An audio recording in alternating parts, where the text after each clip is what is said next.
Well, today is budget day, and saving a struggling SOE creates a perpetual problem in that it invites other state companies to make similar pleas for help from the fiscus. Now, that's according to Deloitte Africa. It says that given the tight financial position that the national government finds itself in, the role of public-private partnerships becomes very important in stabilising the ailing state-owned entities. Now, SOEs are in dire financial situations, necessitating ongoing fiscal support as well as bailouts from a fiscally constrained government.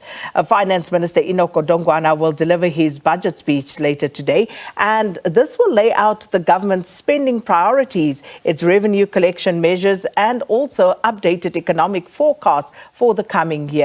Parastatals will look to Minister Godongwana for much more than just a helping hand, as they do not have the kind of balance sheet that will actually allow them to invest in the required growth-driving capital projects. So what is required to bring back parastatals that are on the brink of collapse? So to help us discuss that, we're joined virtually now by Director and Africa Public Services Industry Leader at Deloitte Africa, George Tshesane. George, thanks so much for your time this morning and welcome to Morning Live.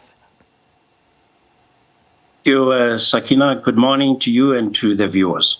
So let's just get straight to it. You say that given the tight financial position that government finds itself in, the role of public-private partnership then becomes very important in stabilizing these ailing state-owned companies.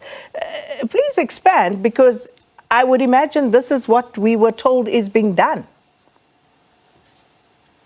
Yeah, indeed. So perhaps it's important to take a little bit of a step back, right, and start this conversation by reminding ourselves why state-owned entities exist to start off with, and why they're not, part of a government department. So one of the reasons is to enable them to be a lot more responsive and agile, right, with respect to decision-making and execution. In other words, not to be swallowed up by the inevitable bureaucracy that exists in most governments, while, of course, still following the rules.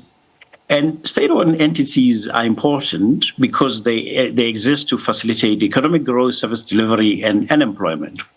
Now, in this context, I think it's important that the starting point with these SOEs is clarity of guidelines and expectations, right? And here I'm not referring to their mandate as articulated by the funding policy or the regulations. For example, if you look at the Singapore case, which for me is actually quite instructive, one of the principles they put in place was that there isn't going to be any bailouts for state-owned entities, right? Now, if you have that as a guiding principle, now, in my view, that necessitates a number of things, and I'll speak to three of them. So the first one is you absolutely have to make sure that there's the best capability and expertise is in place to run that SOE.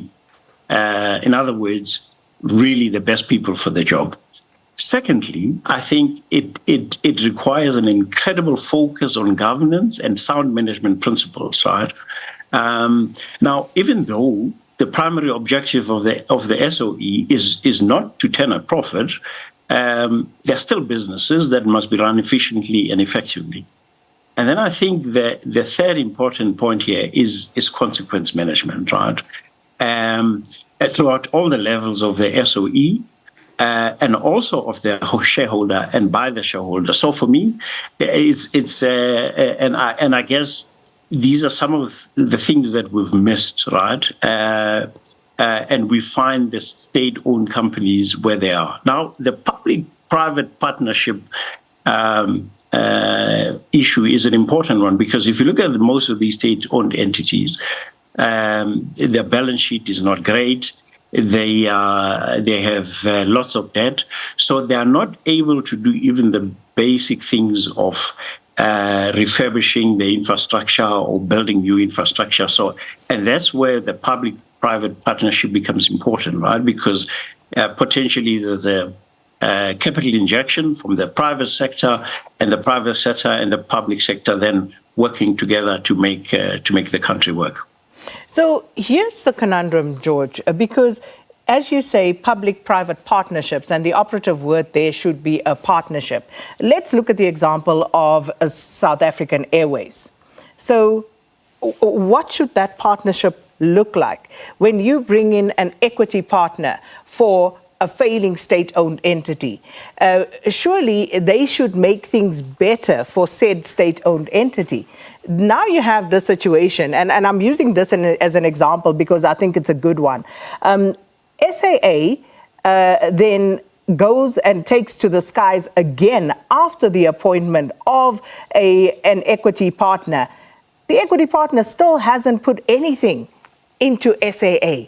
And yet, you say, for example, that bailing out struggling SOEs is not an option because it creates problems. But isn't it the how, the nuts and bolts here that are problematic of how ultimately these partnerships in certain instances come about? Yeah, absolutely. I think, you've hit the nail on the head there, Sakina. The how is actually quite critical, right? What does that partnership look like? What does the private sector bring into the table? And in return, what do they get, right? Because, we know the economy works in a way that, if you're putting in money, there's certain returns that you want. And so I think it's perhaps in the SAA case, that's really the issue, the how that partnership was constructed, and the rules of engagement, and who's responsible for what, and making working through all those details.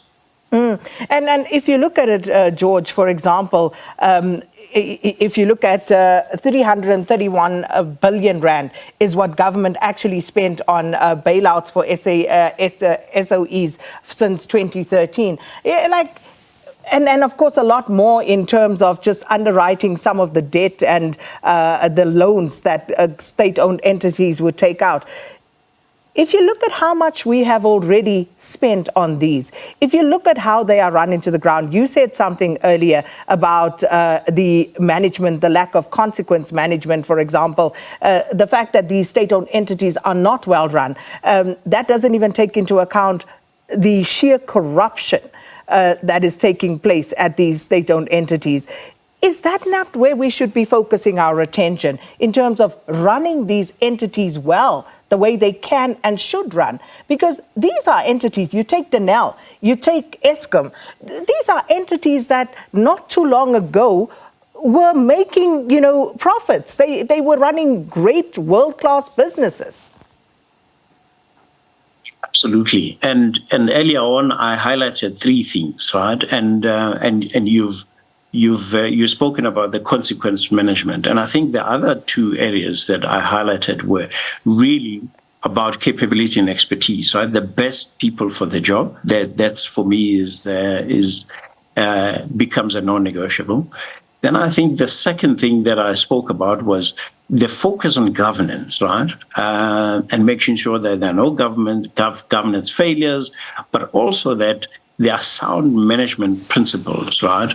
And I made the point that, even though they're not required to turn a profit, but they are still businesses, and therefore they must be run efficiently and effectively. And unfortunately, we have case studies of a lot of them where that is not the case. I'll tell you what, basically makes one think twice about some of these proposals, George. When people who were running these state-owned entities suddenly get to the other side and now say, oh, we should privatize, or someone was working for some of these state-owned entities, gets out and then suddenly starts a business that starts doing business with the same state-owned entity, and suddenly they have solutions. These are things that make us as, the public question what is actually going on. But don't you think that there's also some sort of, predatory instincts from the private sector part, but also, and you can't blame them for that, they're there to make money, but also, why can't we change policy if we must, to ensure that things are run efficiently. For example, take Eskom back to its roots and have no state interference with Eskom.